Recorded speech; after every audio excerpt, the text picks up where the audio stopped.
Good evening, everyone. Welcome to the November 28th meeting of the Portsmouth School Board. I hope everybody had a wonderful Thanksgiving. I'm thankful that we have such a wonderful school board, that our board is so committed, attentive. You know, remember, we have 50% of the city budget, correct, is our school board budget. So we're responsible, us 9 people, and our student representative and our teacher representative, we're responsible for 60%, 50% of the city budget. So thank you. I mean, we all work hard, and we deserve to pat ourselves on the back. So welcome, everyone. The first item on the agenda is the call to order. Did that? We did already. We already did. Roll call. Oh, Roll call. okay. Oh, I always do this. Okay, the roll call. Patty. Liz Barrett. Pip Blues. Here. Lisa Rappaport. Here. Ann Walker. Here. Margot Peabody. Here. Nancy Clayberg. Here. Hope Van Epps. Here. Brian French. Here. Yep. Carrie Nolte. Here. Danielle Miles. Here. Nathan Delaney. Here. Yes, Brian is on Zoom with us tonight, so welcome, Brian. Can we all Thanks. stand for the Pledge of Allegiance? Pledge allegiance to the flag of the United States of America and to the republic for which it stands, one nation, under God, indivisible, with liberty and justice for all. Okay. Announcements and recognitions. Do you have anything? So I've got a few. I have. The two school-based ones, just that I think we previously talked about Dundero School and Dundero being one of the 3 Blue Ribbon schools this year in New Hampshire. And we just had the opportunity to go down to D.C. So myself, Molly French, and Kate Callahan went down and accepted the award, and actually get to spend. One of the other places was we get to sit with our friends from Rye as part of that as well, and to know that all those kids are feeding up into our high school was great. And then when we got back, within a very short time of us, getting back here, to then get notification that on the latest U.S. News and World Report rankings, that New Franklin Elementary School is ranked number 2 in the state. So do you have, I think it's just a real testament to a lot of amazing work being done in our schools by our very skilled staff. It is a testament to this community and how it supports its schools in the variety of ways, including funding for those schools. And so I just want to thank all those folks and congratulate all those folks and congratulate the community on having 2 schools held in such high regard with these different national recognitions.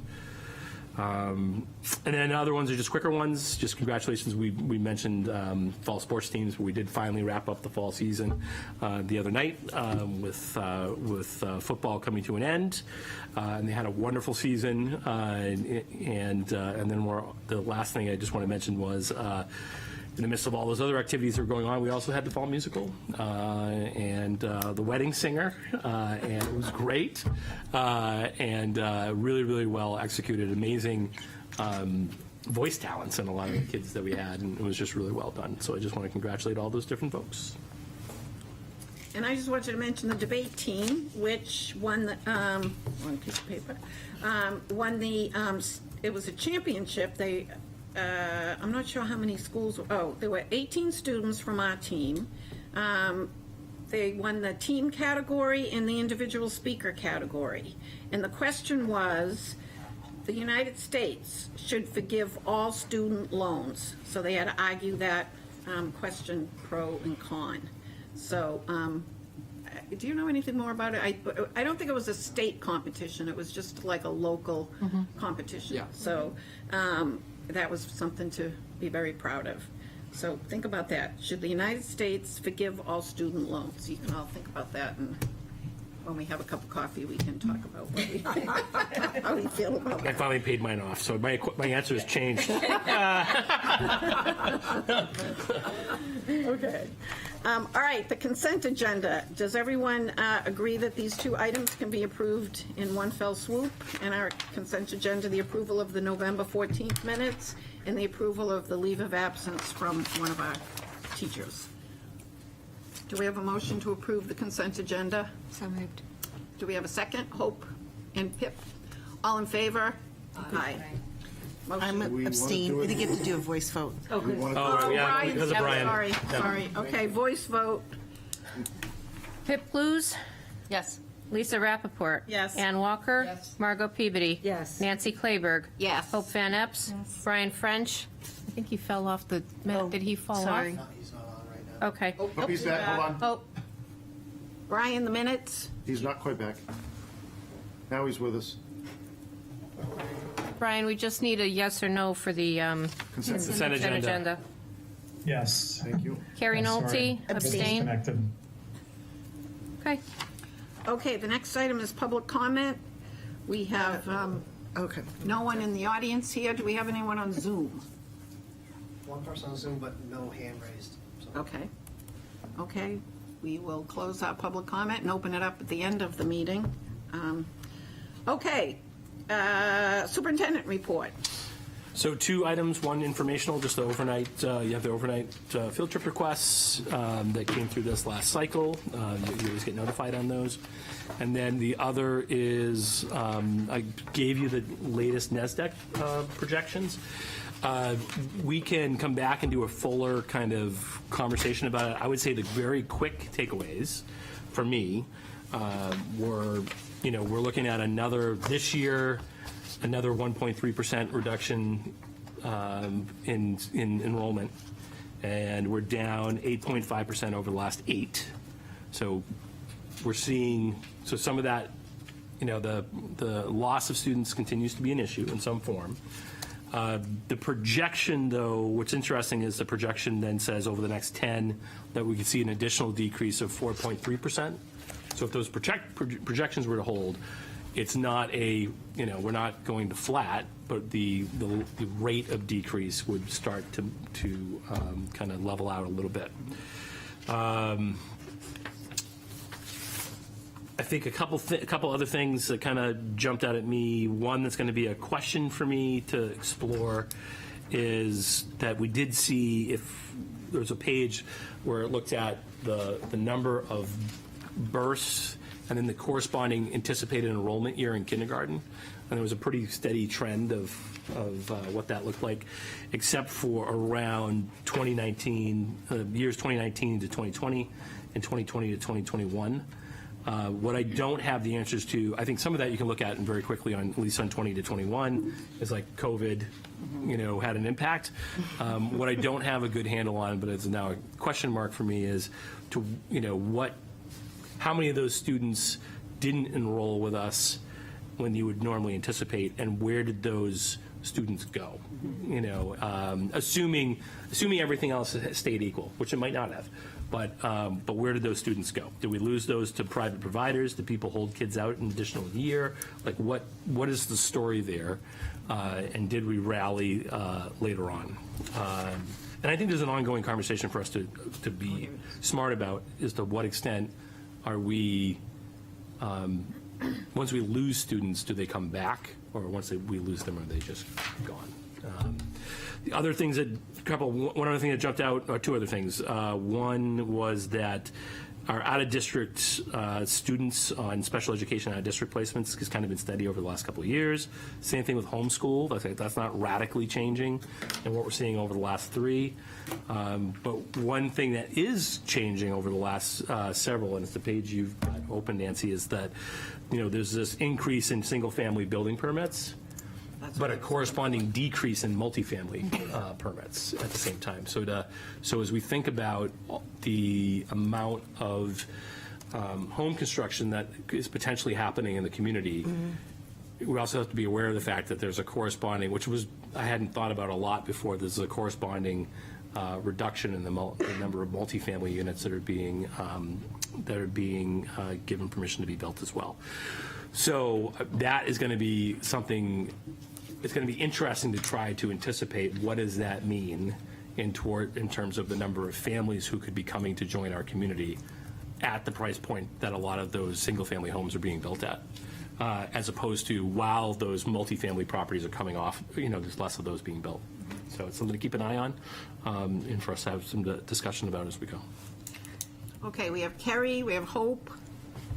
We'll stop with that. Just curious, because historically in the last few, obviously the building costs changed dramatically after COVID or with COVID, but I think one of the hard challenges is like, what does that multi-unit represent? So like, is one of those 100 units, whereas previously it was a 3-unit Right. building, owner occupied. So I think looking at what the number of units are could be helpful. Agreed, because if you look at some of the projects that are getting kicked around out on Lafayette, some of the stuff that's being discussed downtown, those are more, it's not a duplex, right? It's more, there's more going on. And who are again, it goes back to who are the target audiences for those properties, and who, to what extent can we anticipate who are the people that are going to inhabit those properties? It's going to be interesting. And I think some of that will get flushed out. I think although it's not going to be the core, we have this conversation about redistricting that will happen within the redistricting kind of study group. I think I'm hoping that folks from planning are going to help us get into some of that kind of broad stroke kind of projection about what we think is happening. So, One more question.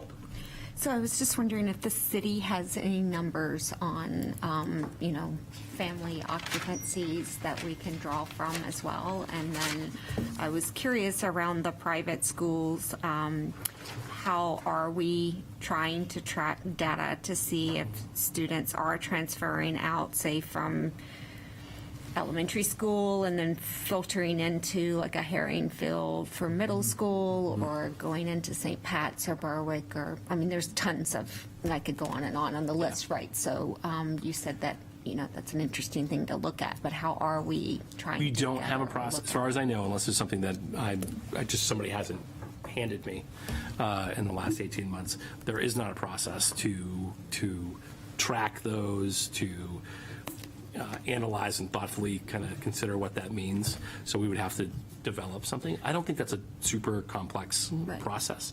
But right now it's not, as far as I know, and I don't know, Nathan, since you've been here, it's really been like let's go back and review this year how many kids went outbound and why we think those kids were outbound. I'm getting, okay. Because we've been on the decline for Guidance. quite some time, so it seems like we would want to start tracking those numbers pretty immediately, Sure. not only for the housing cost and the housing permits and the issues that the city is seeing around restrictions for homes gearing more towards older buyers, but if there are things that is happening within our district that tells the story of Yeah. people leaving our district for other purposes but staying within this area, Sure. then that needs to be diagnosed. Yeah, and I think and I think you're right, the pressure increases on, even if it's a similar-ish number of kids going outbound, that number becomes more important as the overall pie shrinks. It's like, so, because we will run up against, eventually, even with a very well-supported school system, you will eventually start running into economies of scale in terms of programming and things you just can't do because there's not enough kids to run the French 4, or there's not enough people to do the whatever, or we can't run the same number of athletic teams because despite being well funded, our population continues to dwindle.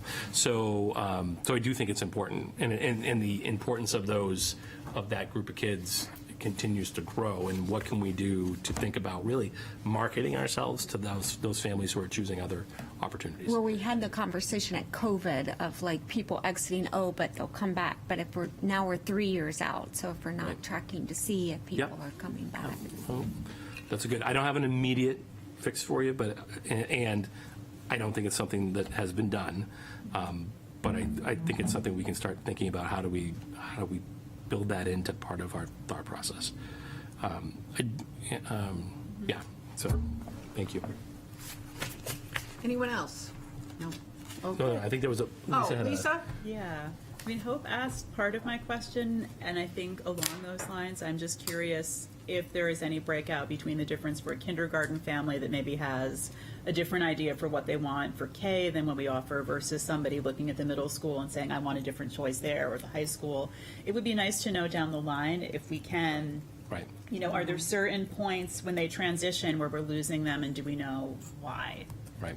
Because, in some cases, when they're making a personal choice, they want a religious school or they want a Montessori school or something, but there might be other things that Political dive on it. I mean, what you hear, the anecdotal stuff is, people talking about middle school kids who are getting ready to apply to Phillips, right? And it's like, so like that's the way, in my wanderings, that's like, I've heard that story multiple times where I have to get ready to write some recommendations for students who are interested in pursuing that. And, they've been, that's been the family's plan for a long time, but it's all anecdotal. So I think it's all good stuff for us to explore, for sure. Okay, anyone else? Okay, let's move on to sabbaticals. So presented. Patty's gonna talk Yep. about that? Presented in your packet are two of the reports to fulfill the teacher contract language of teachers who have been granted sabbaticals, and the reports that they must give to the board once they've returned. Helene Wempel was not only a sabbatical but also a Fulbright, and she'd spent some time in Colombia, and so that's a very interesting report that she's provided us there. And Immaculée provided her report touring some of the French-speaking countries in Africa for you to look at, and that's also in alignment with the board choice of presenting and accepting reports instead of presentations for informational purposes. So those are there for your review. Sabbatical applications are due for this coming school year by January 15th, and if we get any in, the board will have those and the opportunity to vote on those by the end of March. So. Terry? These were so wonderful, Patty, and I just really appreciate them. And I may have missed it, but I would love to see these promoted more, or just in our, I know you really trying to minimize the newsletter stuff, but as we talked about, promoting some of to have these stories shared with the district. Can we put it on the website, or a brief summary of each of them, or? Maybe when Zach finds a week he doesn't have things to talk about, this can be Well, the nice thing is on that the short list. the nice thing is they're in the board packet, so they are public. But there might be ways for us to sort of point people in this direction, just to raise awareness that we have these opportunities. And it's how do you put it into a digestible format for people that Right. are really going to access to? So it's almost in some ways, as opposed to folks having to come back and do something long. It's like, how can you take this and turn it into A commercial, 4 minutes. 30 seconds, yeah, exactly. And it should be 30 seconds, Yeah. but you feel like this doesn't do justice to the richness of what this is. But even if the 30 seconds and points you to the slides and here's more information if Yeah. you want to do it, I mean, I think that's really valuable too. I mean, I think there's probably like 11 people that read the packet in the city of Portsmouth, so whatever else you think would be. Trying to promote the packet too here. So. Yeah. I'm sorry, Patty. Sorry. Any other questions? Pip? I was just going to say on that note, if even if we could have just an archive of these where these things Yeah. live, and then you Right. just keep adding to them, Yep. and every once in a while say, hey, check out this new one, that might be an easy way to Yep. keep them, because I think it could be pretty cool to store up a bunch of them and, Yep. and let people see what others have done. Lisa, and then Hope.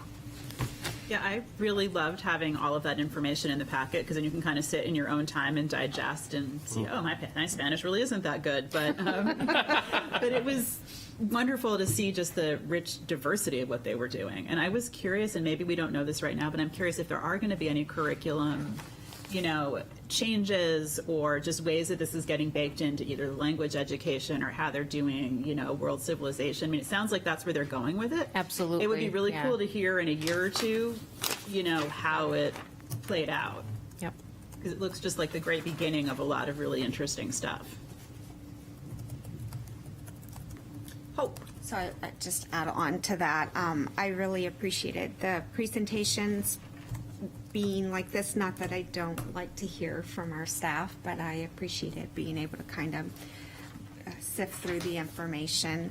So thank you for requesting them. I noticed in Helene's that she had a little bit more direct line of how she was planning to integrate some of her work in her classroom. So I too was just in talking to them, I knew that both of them had ideas to integrate into perhaps global studies projects and things like that. So I would just ask that maybe a little more thought could be given to the back end of, like, if you did house these somewhere, it would be nice to see the linear integration into the curriculum or into how it ropes back. So, you know, especially as we continue to potentially have more sabbaticals or need to approve more sabbaticals, it's helpful, I think, to understand how things come back and the impact that it has on the school or the community. So I'd like to see it housed and updated with, if that's something, not to add more work to Shay, but I don't know who would do that, but I just would like to see that be a requirement as people take sabbaticals, that there needs to be some integration back into the curriculum and shared out. Thank you. Margot? On that line, but a little bit wider lens, when we have sabbaticals, I know they have, I think it was, Steve did talk about the professional learning groups at the high school. Do we make sure that at least they're not in the same professional learning group, people that do the sabbaticals, so that some of the concepts they're bringing back can alight not just their own direct curriculum, but provide insight into others? Okay. And some of it too is the luck of the draw with who's applying for sabbaticals at a time too, because you might get, just the way it happens, like they're both language teachers. This is the way it sort of shook out this time. So it all depends on where they're coming from, but we try to do some cross-pollination. And I know that there's a lot of conversations right now with the whole Global Connect and the global studies piece of that, and making sure that there's some integration with that at the high school. Right. So. Can I just add to that? I do know in talking to Steve that I'm not sure if the professional learning groups are the houses he talks about. No, or is that no, separate? separate. Yeah, so, but I know the houses are now mixed. They don't sit even within departments. Everyone is mixed together, so. I would going back to kind of the high school impact. I think, well, it's in our portrait, but even before that, I think this move towards global education, globally connecting, the portal, all the things that are happening at the high school. I think, you know, my hope is we're going to see more sabbaticals that are not domestic. That people are going to be going out to other places in order to bring back things that are going to be kind of feeding into that pipeline. So we'll see, but I think that's where we're going to be. I think you're going to see more of those as we go.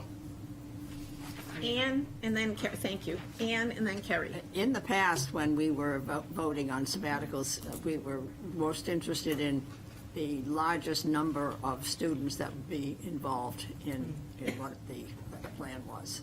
And that tended to be our criteria when we were selecting among others. Interesting. Kerry?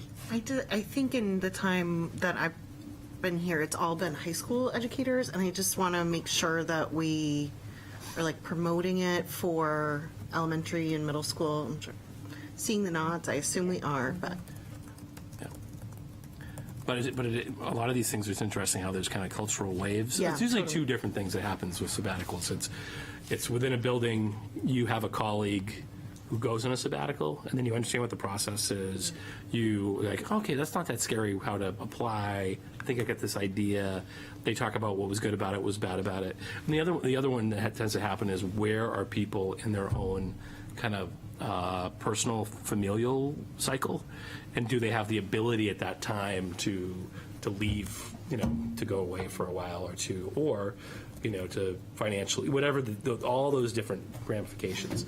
So, my experience is that this has gone in waves, that there is a tendency towards it happening more frequently at high schools, but that it goes in waves in schools, based on experience. Hope. Can I just quickly tie this to global trips in general in our district? Because I do think there is space both for sabbaticals, but also for a lot of the overseas trips that our students do, to have purpose be brought back more so than just on an individual basis. I know when my son went to Italy, he was asked by professors, "Oh, did you have to write anything about that, or did you have a portfolio or anything?" Which he did not.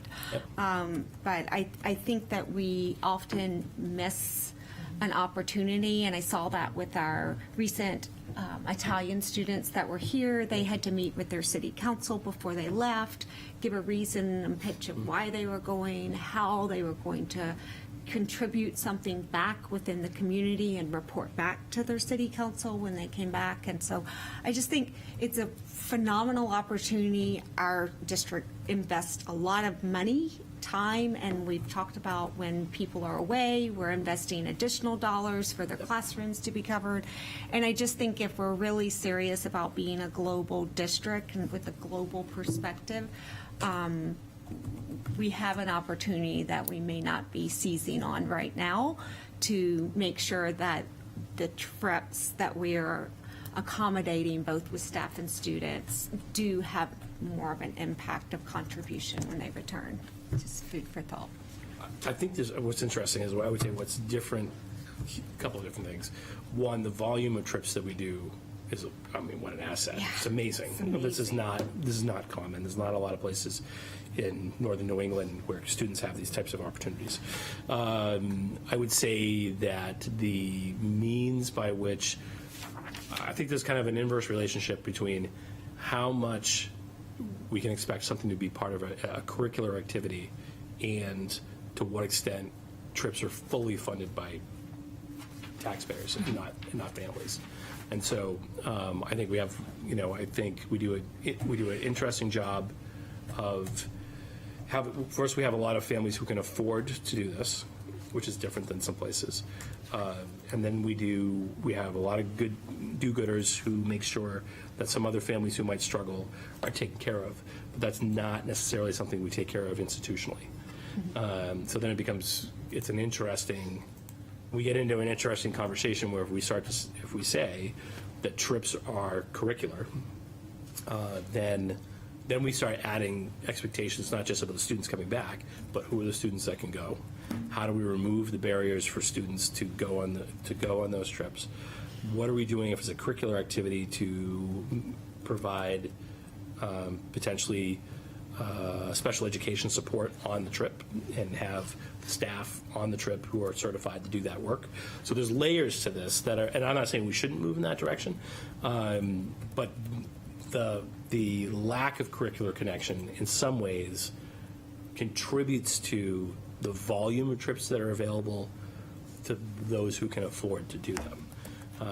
I think it's just an interesting conversation. Well, I don't want to discount that there's a ton of fundraising done for a whole bunch. every one of our trips, and to make sure that it is not just those of privilege that can go. And I mean, often, like the music trip was just postponed by 2 years to sing at the Vatican, so that students could all be considered. And so I want to make sure that that is acknowledged. And I'm not suggesting that it become a curricular thing. I just think that students, my own children have even, both in hosting and going, have had experiences. And I think when you can share that out, it's helpful to give people a broader global perspective, even if it's not something that is curriculum, or required. It's just giving space in the district for students to share that out. Yep, that's great. Okay, thank you, Hope. Margot? Not to speak twice, but Hope's question sparked something where I totally agree with what all the points you're raising about the multi-levels and the need for connection back, right, to ground something in purpose. Here I go, talking about the same theme again, but it would be so nice as a baby step forward in this to think about it not necessarily in our curricular learning goals, but our service learning goals. And we have this opportunity to have kids work on a topic locally, consider it globally, and then come back and reflect on what did they learn, what's the takeaway, and then how can they leave the community better, right? The goal would be the lessons carry on afterwards, not just it was a great trip for those 12 kids, but that the 12 kids that went spread something wider. And I think the way to do that is less the curricular and more the service. And I think we've brought it up multiple times, and it came up with the pillars. We really need to be looking at service as a lens by which we can better expand some of our opportunities. And this one feels like perfect for it. With both our students and our teachers, right? They can make long-lasting connections in these communities they tap into that doesn't have to leave when the sabbatical's over. Right. It can be a gift that keeps on giving. Well, and I would say on the sabbatical front, that's one of the things that came out of Immaculates is now these connections, a bunch of connections with schools. Portal hookups too that are Portal going to be hookups. happening. So they're having these there's exchanges, things that are and it's happening. like Yeah. she was just there, and now our students are sitting with the people that she was with, and they've had at least one of those, maybe two. One for sure, I know, and there might be another one soon. But yeah, Yeah. there's it's incremental. Yeah, Yeah. baby It's steps happening. forward, but Yep. planted in a common. Danielle?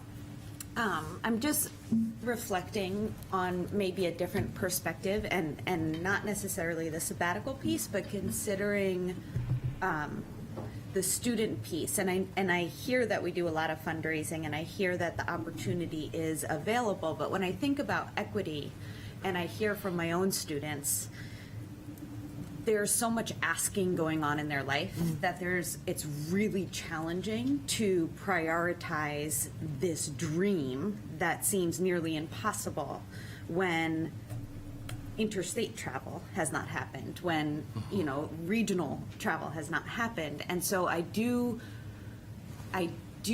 latch on to that idea of bringing it back and making it real, and then making it somehow smaller and more attainable, so that these little baby steps. I've had students who had not been to the beach.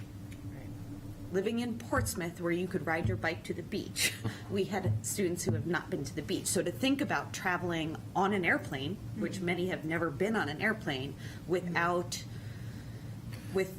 teachers and with students and with all of those anxieties, I think we need to bring these opportunities into. And I love that we're thinking globally in terms of our big goals, but I think that scaffolded approach for our kids to really show equitable access is not just money, but money is a huge thing. It's values. I mean, it's really hard to value this thing that seems so out of the realm of real. And how do we bridge that gap for our kids on a district level? Of how do we value the small steps of why we're going on this field trip to another city and another state on a smaller level and earlier.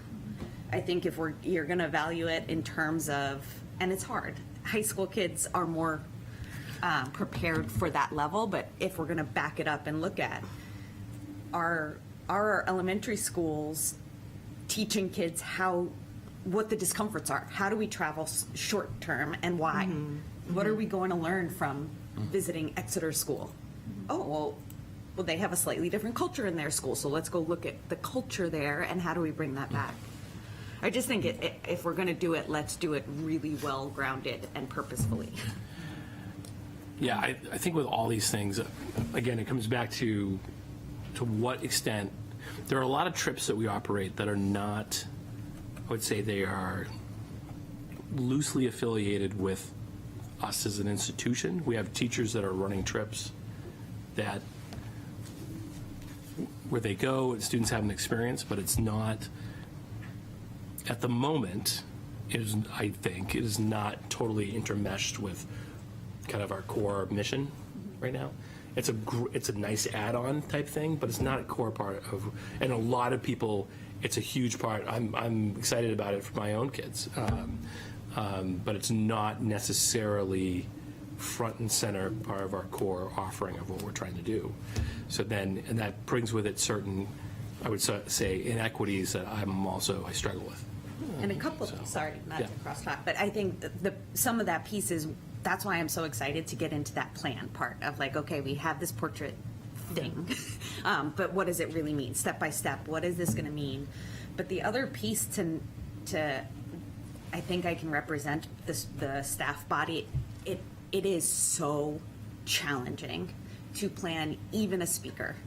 You know, the time in the day to make those connections, never mind make it what you really want it, and having all the communication and then organizing the schedule within the building to find the space to make the thing happen, or the transportation to make it go out, on top of everything else. We can have the best intentions, and it's really hard to make it happen. We're exhausted. I don't mean to just make that plug, but it is. I think from all the teachers that I talk to, you get excited about these plans and ideas, but like, how do you make it happen? And where is the time to make it happen? And where is the collaboration to make it not just happen for my little kids, but the bigger group, and tie it into curriculum? Carrie. I think, and I know we've talked about this before, and just connected to that is like paying, you know, some amount of summer salary or something for those projects that people get excited for, and this is what we're going to do, and this is how it's going to integrate, and things like that. Because, I mean, almost, yes, we have sabbatical, but like, what are the small pieces? Like, where's the financial support for, you know, all the elementaries want to incorporate a new thing? I don't know.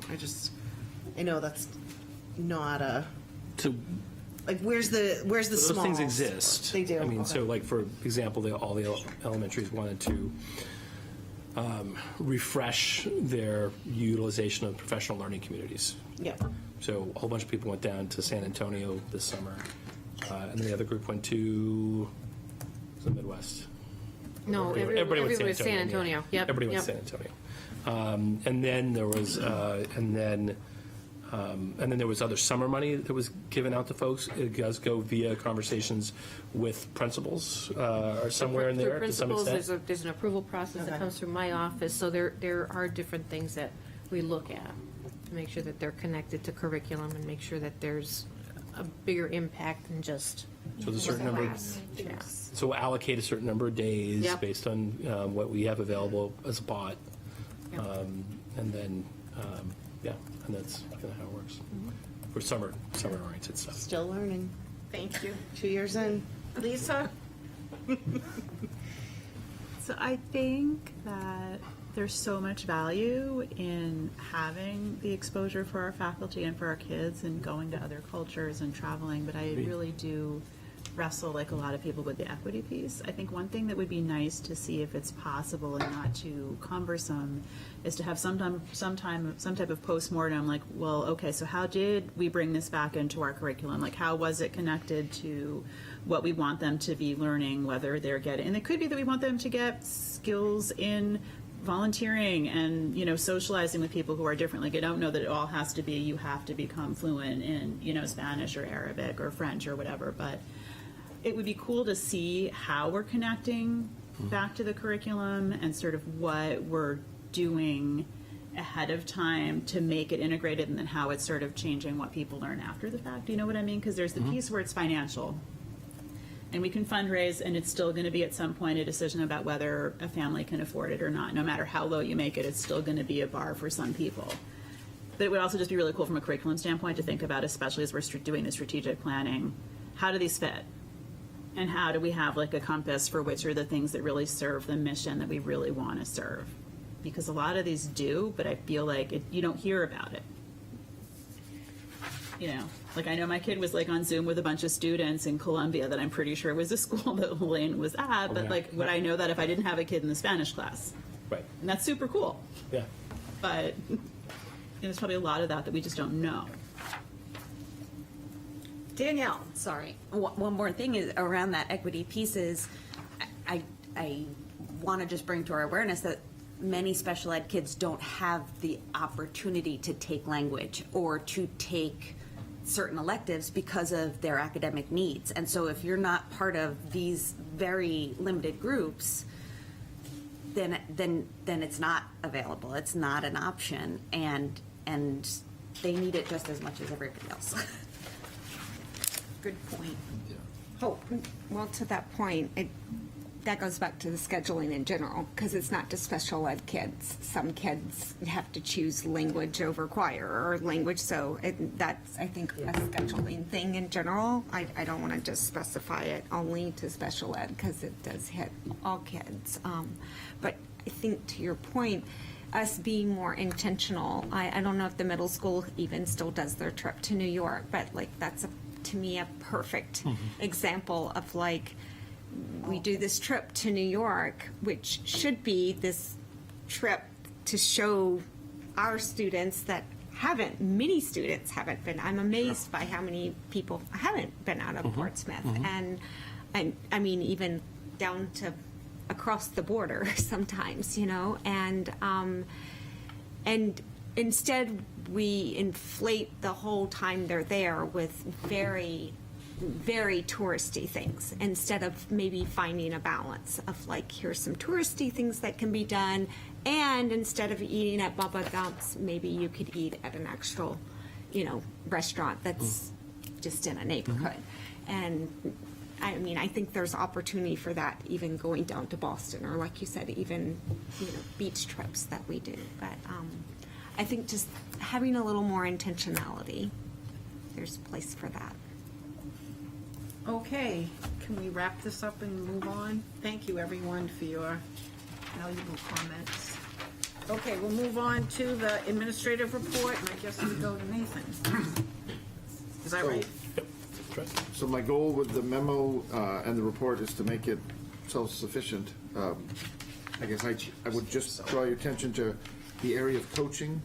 I want you to see how it flies. When you looked last month, both coaching and extracurricular, that's the first page, lines 113 and 114, they both had almost total balance remaining, nothing spent.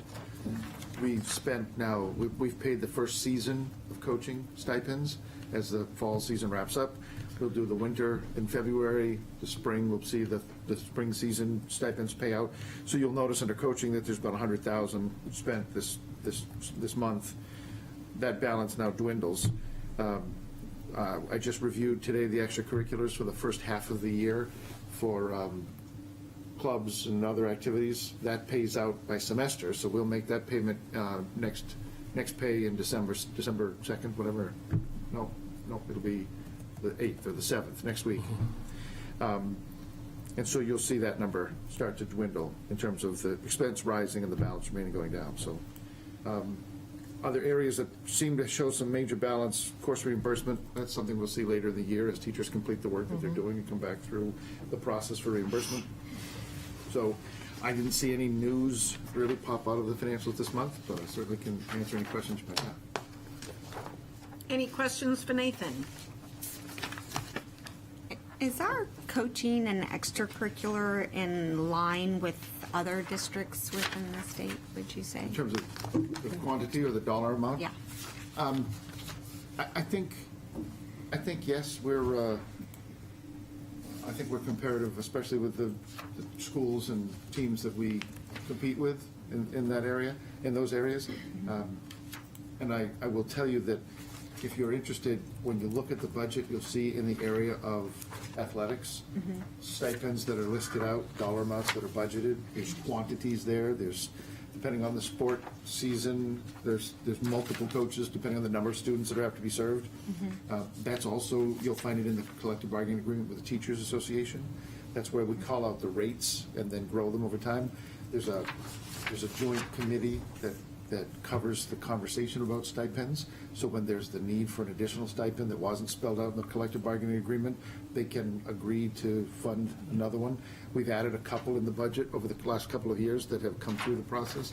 But I'll also tell you that those things that they don't do, we're able to use those dollars. For instance, when you have a coaching situation, maybe at the elementary or the middle school, where the numbers rise to a point where one adult really shouldn't be supervising or two adults shouldn't, we need to add another. We do that. We just lean back on the collective bargaining agreement to identify the rate, and then if it's not specifically budgeted, we find it, because it's important to have the appropriate ratio for safety and supervision that way. And is the call center 115 mainly taking because maintenance of fields comes out of a different, Right. so athletics, is that mainly for equipment? Well, and officials and fees, entry fees, registrations, and all of the, scheduling fees. Every one of those sports that you can think of at the varsity level, there's a scheduling function provided by somebody in the state who helps to schedule the officials. They help to schedule, NHIAA helps, but there are sub tiers, and so that's what your registrations and some of your member fees, if you will, pay, and those are on there, as well as ice time. You have to rent ice. What else is in there? Uniforms. Tennis courts at one uniforms point. and the like. We also have the huddle recording system that's in the gym right. and out on the field. That's a license on a regular basis. There's a sports conditioning program that's running at the high school gymnasium for our high school athletes. And that's a contracted service that's in there. So there's a lot in the athletic budget. Only two humans, if you will, two positions. That's your AD and the administrative assistant, the clerical. Otherwise, there's stipends and the rest that we just described. And I'm sorry, one more question. And do you track to see the percentage? Is that increasing over time, or has that been holding steady, the percent that we put towards these things overall of the budget? I'm just wondering, like, You know what? I get COVID, if like off the top. last I time can't quote you like how much does athletics or extracurricular? How much is that? It's funny because in most of the analysis that we do, you can see it here. It's lumped in with salaries.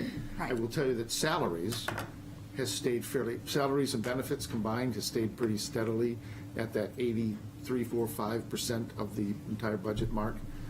I'm kind of interested in So- pulling out the salaries pulling- and seeing and just what we're going to the stuff. spending for operational cost of I haven't those kind of compared. I mean, I things, know that especially that's worth some analysis. athletics. And then, it would be worth some analysis, I think, as we're doing some of the work right now, reviewing teaching material. You know, the operating accounts for the instructional areas, the buildings, phys ed, and health, performing arts, et cetera. Considering how athletics compares would be interesting, and I To think academics. Yeah, to academics, and it would also be telling because in that 115 cost center that you're looking at, it's predominantly high school with some middle school. There's transportation in there as well. Aside from regular transportation for athletics is in there. Most of the elementary material that you might find in support of elementary athletics, the intramural programs, that's probably coming out of the elementary budgets, because I don't think there's a whole lot in 115 for that purpose. So that would shine an even different light and lens, I think, on that. So we'll consider that. Okay, thank you. Were you going to say something, Zach? No, I'm all set. Okay, any other questions? Oh, okay, and you're going to move on. So yeah, I'll go to the next one. There's no other questions on the financials. When we were talking about tuition rates here a month ago or 2 weeks ago, we had a short dialogue about cost per pupil. So I just provided right off this web, right off the state's published site. The long report is the full cost per pupil by district. They won't post 22-3 last year. That won't actually hit the air until January, February, once they've done all of their reviews and quality checking and then publish it. So the best I was able to pull off the web was 21-22, but I gave you that raw. And then I went in and I pulled out 20 or so, 25 regional. And I picked these out geographically, so I didn't necessarily go looking for the Bedfords or the Hanovers or the places you might compare us to. I just picked the region to give you a sense. And then having pulled them out, I ordered them in descending order. So the state average is listed, and then we start with an unfair number, right? Newcastle, that doesn't have middle or high, it only has elementary, and it has, and I exaggerate, 7 kids and with almost as many adults, right? So whatever the number, I know those numbers, the ratios there are quite different. Yeah, so it's far more expensive there per pupil, just because of the nature of that school that they cling to and continue to run. But as you sorry, it's supposed to sound like an opinion piece. I know a little bit about the school and the management. It's they're happy to invest because they have to keep going. On this list, I'm going to get phone calls. And emails. Stop digging, Nathan. I'm going to get calls. It's a sweet school. It's a very It's a beautiful sweet school. Oh, it's a great place. Portsmouth lands about halfway down this list. Right. Just I thought that was FYI. fascinating. And if you, if you're interested, you can go pull the full list from the site, and you can pull it as a PDF or an Excel, so you can actually work with the numbers. You can order it the whole state, if you will, in an ascending or descending order, and you'll find on the full state list, Portsmouth won't be middle of the pack; it'll be in the upper quarter, but it's not at the top of the upper quarter. It'll be, in the, right around the 20th, 25th percent. Questions, thoughts? Remember that you have three numbers here for some communities. You have elementary, middle, and high, and then you have the average for the entire school district that you can compare with the state numbers. Kerry and Margot. Mine's a little far-fetched but connected. There's been more like hubbub around the cost per student and equity across the state. And I know that conversation has been like 20 years long. And so I'm just curious, like, what would even happen with our district? Like, if something were to come down that we were a paying district. A donor, you mean? Yes. Donor town? We've been that in the We've past. been that in the past. So if I could, Yeah. you guys don't want to meet for the next hour with me talking, but let me just take 3 minutes, see if I can do Yeah, that. okay, right? And just say sorry. this. Two lawsuits came, decisions were handed down by the courts recently. Was that a week ago? The first was the Conval suit, which was a suit brought by the Conval School District over towards Keene, Peterborough area. That suit was joined by multiple other school districts, and it really, and I'm not an expert, but let me just say, I would summarize it by saying it was about the argument that the amount of money, the way that we cost and then fund, the dollar amount was unconstitutional. It just was wrong. And the reality is, I don't think anybody would argue that if you were to take the number that's provided, has been provided, which was climbing to 3,800. This year, legislation made it $4,100 per pupil as a base amount. You just got done looking at cost per pupil across the state or across the region, and we're talking 19s, 20s thousand a year. So $4,000 just isn't.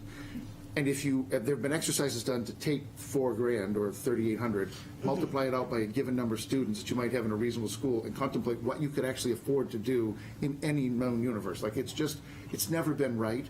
The lawsuit challenged that it wasn't constitutional, and the ultimate decision, again, grossly summarized, was no, it's not constitutional, and that to make it so, that number as a base could not be any lower than $7,356 and one lonely penny. Criminal law. Where that came from. That number is still ludicrous in terms of what we actually have to provide. But I think that the conversation that the court had from all of the input that came through that process was at least trying to include in the cost analysis things that we are, under school approval standards and legislative dictate, mandated to provide. Because in the original or in the previous calculation, there were things we had to do that weren't even in the conversation of cost. They weren't even included. So, case number one, and of course both of these will continue to be appealed and we'll see what happens. It raised the dollar amount. The base has to go from 4,100 to 7,356. It's about an 80% increase. It's estimated to cost something approaching $600 million a year in additional education costs in New Hampshire. There was no conversation about how or where to fund it, only that the legislature needs to deal with this and it would be more. The second case is let me go back. The way we fund education right now, from a state perspective, is we all have been raising local taxes forever, even before this system went into place. Somewhere back along, in response to the Claremont lawsuits, the state said, well, we're going to collect a statewide property tax. Now, here I editorialize because I'm up against this often. Here we're going to collect a local tax. You can just keep it locally. Don't send it to us. Just keep it. But we're going to put the state's name on it. So it's a statewide property tax, but before the statewide property tax, it was local property tax. And after the statewide tax, it's still really collected locally. And when the statewide property tax goes away, you'll still be collecting it locally. They just tried to, is that making sense? Like, they just tried to satisfy. No, but yes. Tried to satisfy the expectation, or the legal expectation by, well, here, a piece of what you collect locally, we're gonna claim it as state money. So it's not. That's how you're gonna fund it, but they didn't really send us any more Not money. sending it to Right, Montpelier, right? Concord, Yeah. sending So it back. back in the aughts, when it first came through, the early 2000s, maybe even the late 90s, I don't remember when it started. I didn't get into this until the early 2000s. There were donor towns and receiver towns, because some towns raised more money than the cost calculation said they really needed. And so the difference they had to send, and I know that Portsmouth at one point sent just over $4 million one year. And so there was a significant effort, Portsmouth was large in that effort, to legally challenge that donor-receiver program, and ultimately, donor communities were allowed to be, now we call them excess swept, excess statewide property tax, and they get to keep it. They retain that excess locally. The second case was the Stephen Rand case, and that challenged the constitutionality of communities keeping their retained extra. The cost says that the statewide property tax here raises 11-ish million, and our costs now are somewhere around 10 million. So there's about an extra $1 million that if we were back in donor times, we'd be sending that to Concord. It would go into the kitty and it would be distributed elsewhere. We've been able to keep it. If the Rand case, as it was settled, not settled, as it was decided, it is unconstitutional. Nobody should be able to retain their extra swept. They should be sending it to Concord for redistribution wherever. Put it in the fund and make it part of the state's contribution to the state in general. But it would mean, hopefully, right? Not hopefully that we want to, but hopefully we would be able to continue to raise what we needed for our budget. But now Portsmouth would be raising an extra, it's actually about 800,000 would be our excess next year, according to the numbers. We'd be raising an extra 800,000 to send to the Concord. That's if the appeals don't work and if this actually stands as law, or if they have to change legislatively the law. So 2 cases, one said it's definitely got to be more money, even though we might all argue that it's still not going to be enough money, and we don't know how they're going to fund it. And the second case, which is really more impactful to Portsmouth, is if the statewide property tax raises too much here to cover more than what we need to cover the state's calculated cost, we have to send the excess, and we'll be reinstituting donor towns. And the court's decision said that should start in the next cycle. So we just set tax rates now. Next fall, when we're setting tax rates, we would potentially be sending money, extra money to Concord, not keeping it locally. So it would be an impact on taxpayers for sure. Which it should be noted that if it is sent to Concord, it's not, that does not alleviate the problem that it's equally distributed and causes And so, quality across the board by true. reestablishing donor towns, which is why they stopped doing donor towns in one of the reasons. It's important to right? note Many that right now, reasons, but- I looked at the FY25 next year, the next year's adequacy calculations and the statewide property tax, there's still about only $29 million of excess swept. So today we have a problem in funding that's well more than 29 million. Matter of fact, the court's decision in the Conval case saying that you need to raise the number from 4,100 to 7,356, that's costing better than 500 million. We're only talking about 29 million from the excess swept towns. So it's a decision in principle. It certainly doesn't make a difference in the financial calculation. Although for every community like Portsmouth that has to donate into that program, has to send that excess to Concord, raising an extra 800,000 here, it's not small money. It's a tax impact for sure. So something that we fought against, a bunch of years ago, 20 years ago. So anyway, that was more than, that was 6, 7. Thank you very much. Back at the time when we were a donor community, the sad thing is that the money had to be sent, but the people, there was nothing that said they had to spend it on education. Right. And I mean, some places built swimming pools Yeah. and sidewalks and other things, but I don't know if that would still be the case, but I was upset about that.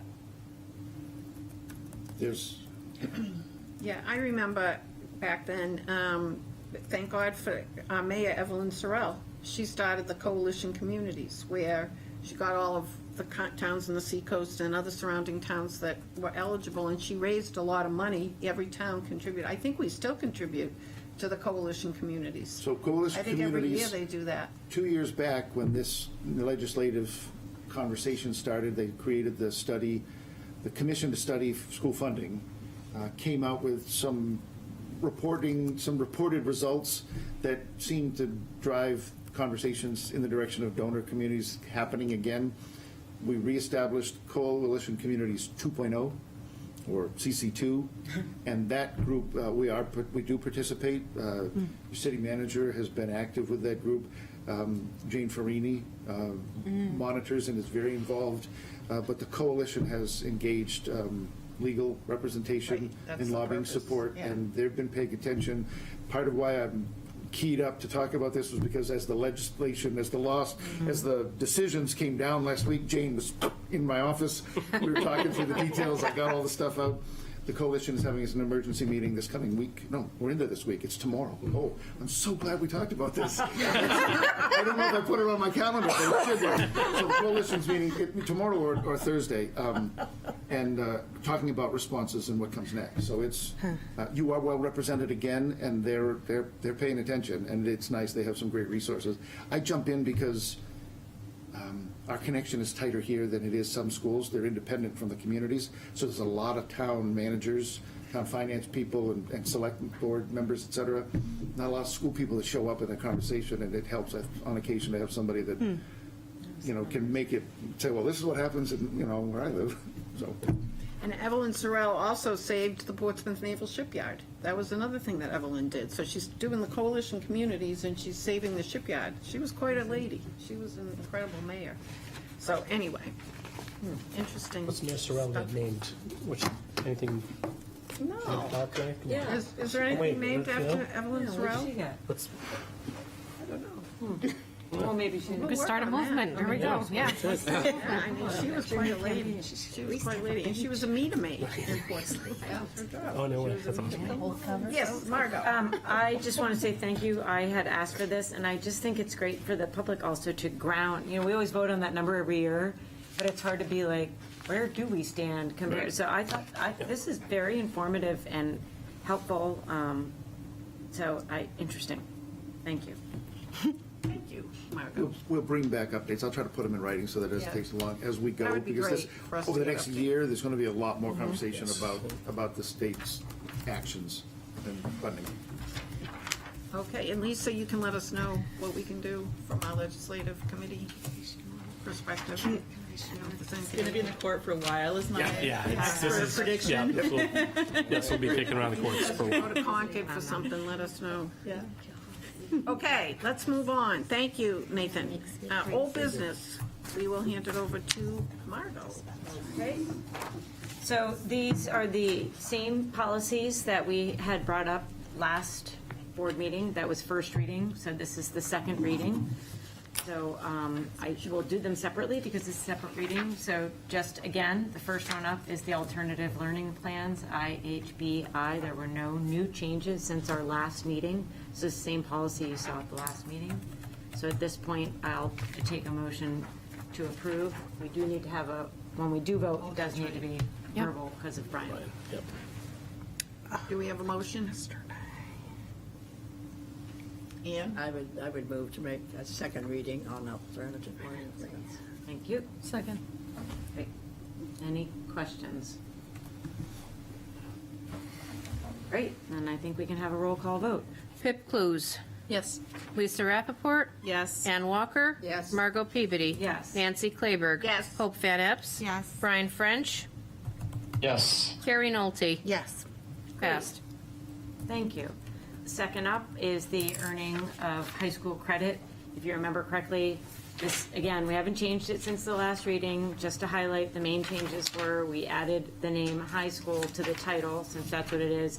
And the majority of the red is because the policy committee felt that the New Hampshire School Board Association sample policy read better than the policy. This is not a new policy for us, but all of the red reflects the updated legal references and the language that was in the sample policy. So No changes since the last board meeting. At this point, happy to take a motion to approve for second reading, policy IK. Motion to approve. Thank you. Second. Thank you.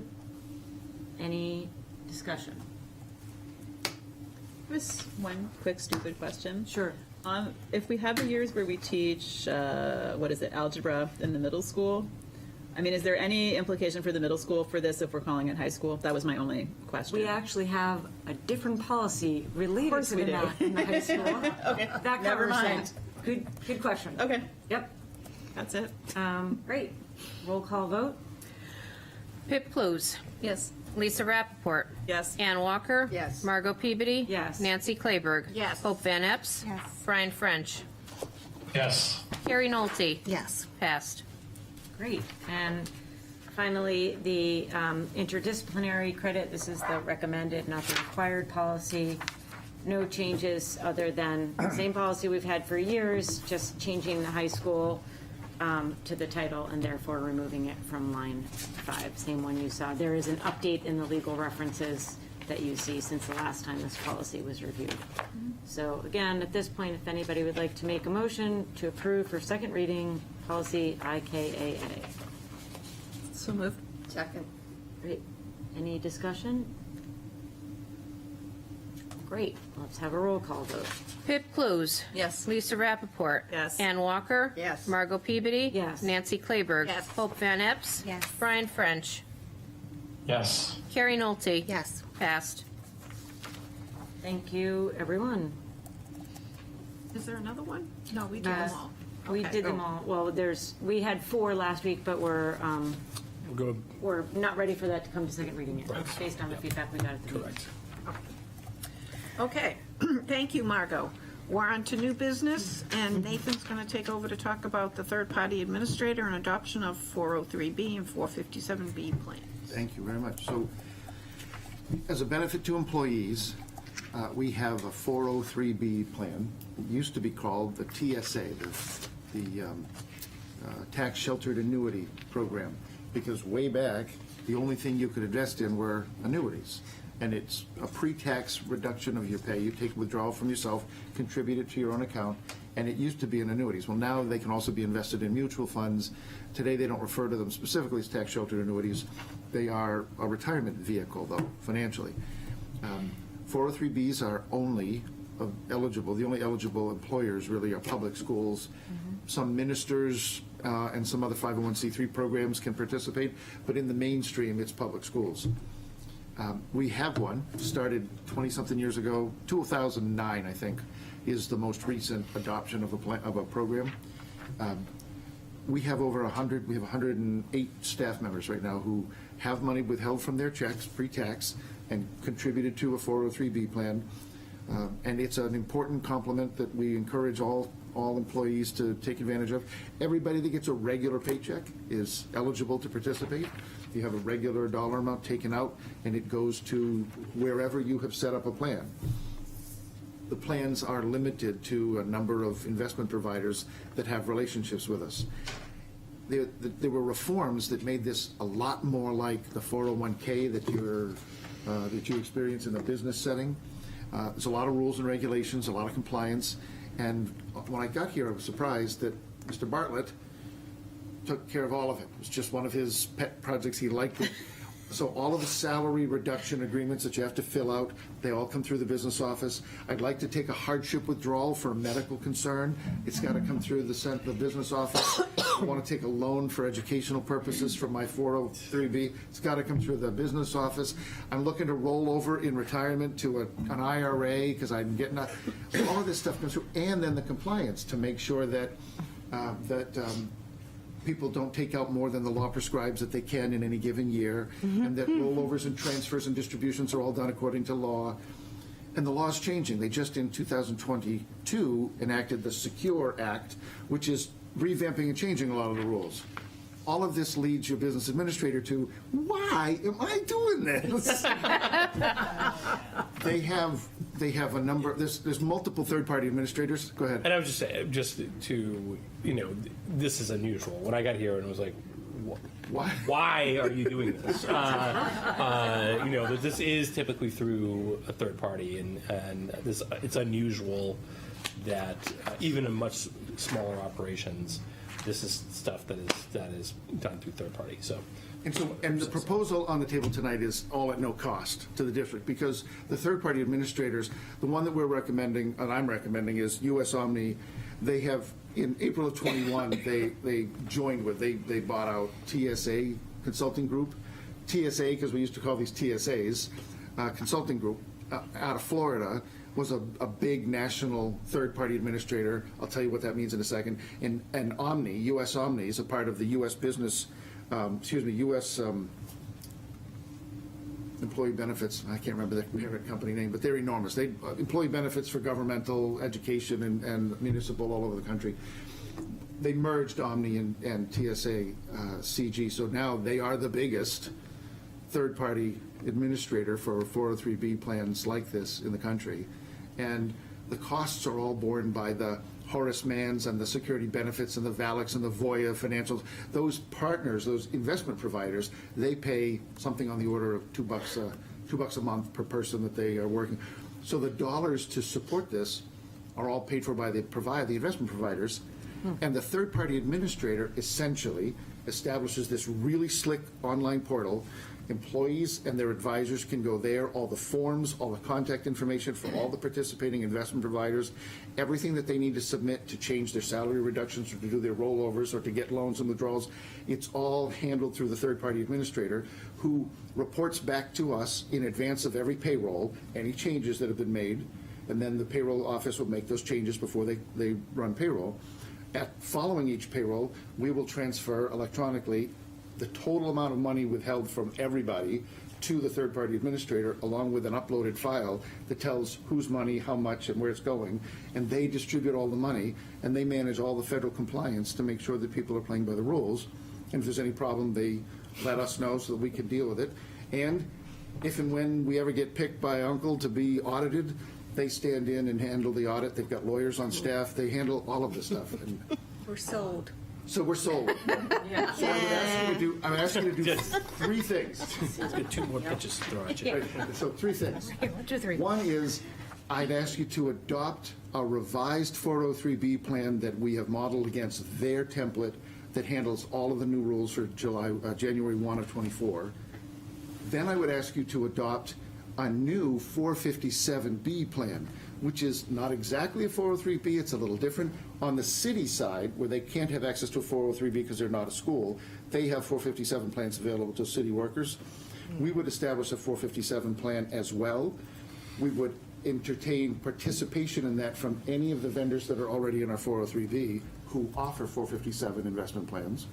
457 doubles now what is 23,500, I think, in 2023 is the limit you can withhold. It doubles that because you can have the comparable amount on a 457 and they don't overlap. They can stand side by side. So it doubles the amount that a teacher, for instance, in their last year or their last few years, wants to set aside tax-free for retirement. It gives access to more. And they have slightly different rules, so you may want to use a 457 instead. So I would ask you to adopt a new 457 plan, again, effective for January 1 of 24.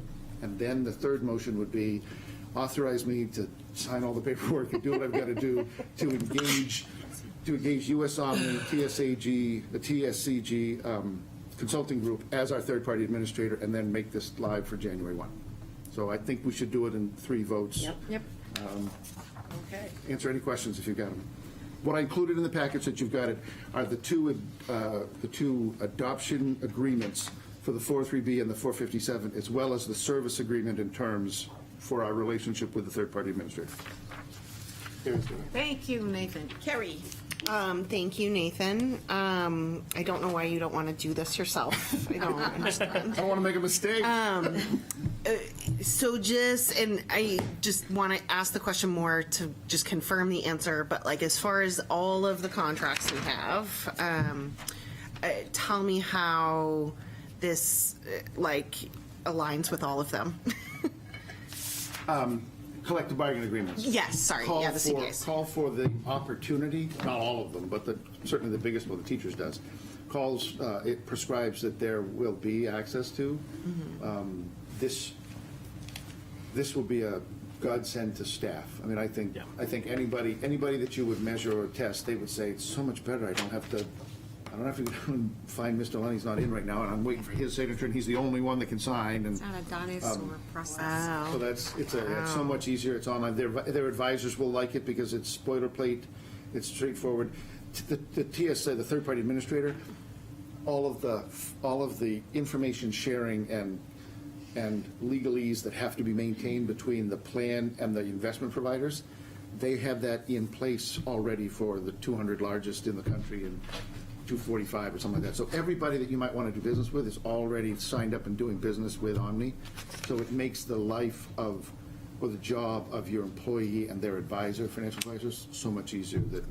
And certainly compliant. This doesn't contradict anybody's collective bargaining agreement. Thank you, Carrie. Any other questions? Okay.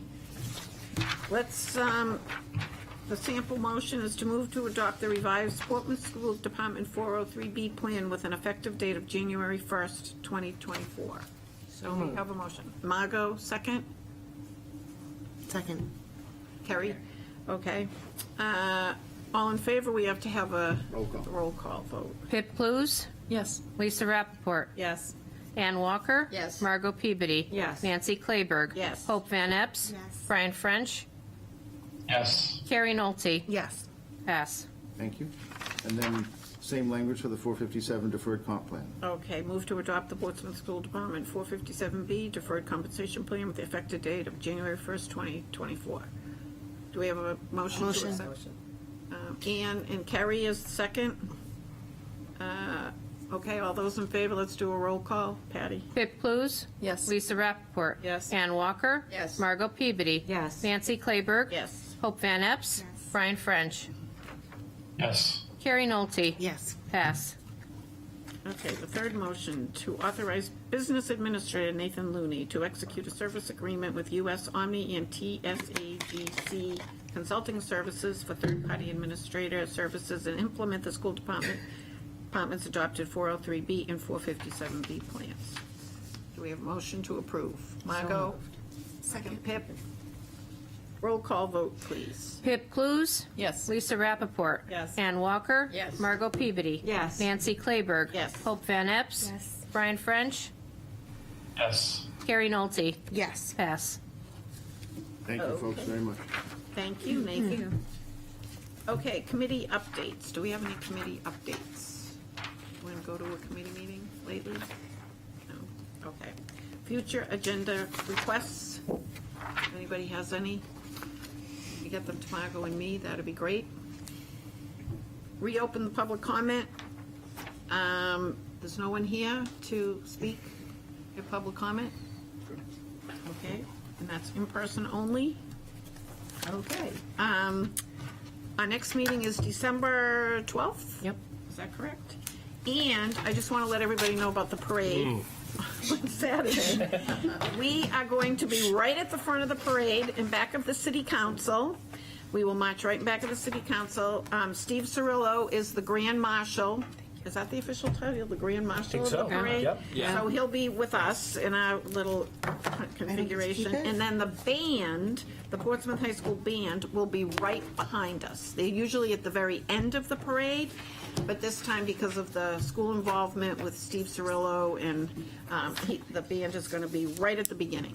So, Nancy likes to have a soundtrack when she's walking down. yeah, right. I lose my voice after the parade. Okay, and we have to meet at Jewel Court. Does everyone know where Jewel Court is? You know where CVS is on Islington Street? That's Jewel Court. Auto Pizza. That little street.